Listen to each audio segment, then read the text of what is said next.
It's K-Drama Fanatics here and welcome back to my channel. Na Ah-jong and Lee Ji-han are conversing right outside Ji-an's grandfather's house after dinner. Ji-han goes on to declare his true intentions to Na Ah-jong. He tells her that he plans to seduce her deeply so that she won't be able to marry his brother. He is confident that he will make her fall for him. The two then get into an intense moment. But Na Ah-jong quickly breaks out of it.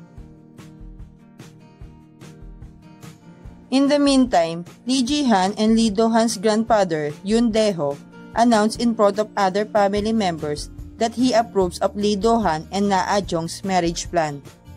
Yoon Dae-ho further informs everyone that he still plans to hand all the management rights of LG Company to Lee Do-han after his marriage to Na Ah-jong.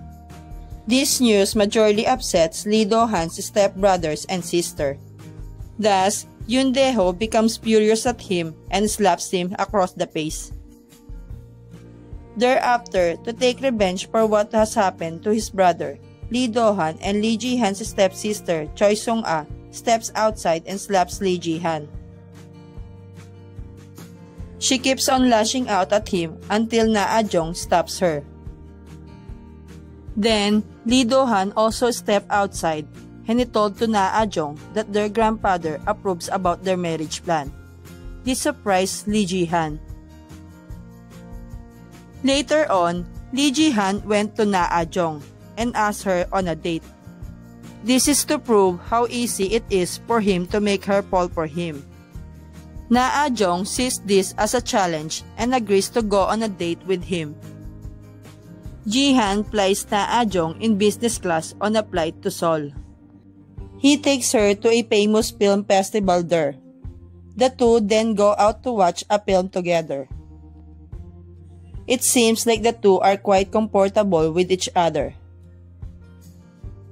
Lee Ji-han even takes Na Ah-jong to meet her favorite director there.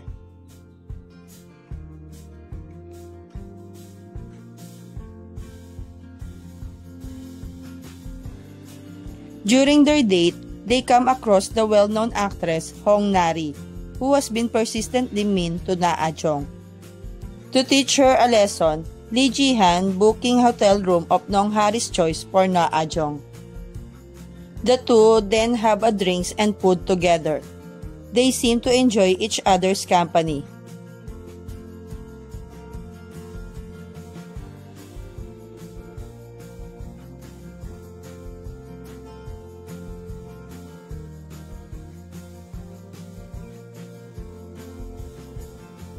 On the next morning, Ah-jong stared at Ji-han while he was sleeping.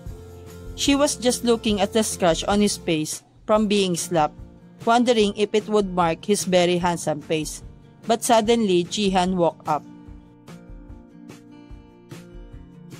On that day, Lee Do-han visited Na Ah-jong's family to finally meet him. Meanwhile, Lee Ji-han changes his mind. He decided to make Na Ah-jong fall for another person to ruin her and his brother's marriage. Thus, he sends her on a date with another man. But the other man turns out to be mean, arrogant, and simply a bad person. When Lee Ji-han finds out the man's character, he rushes to their date to rescue Na Ah-jong.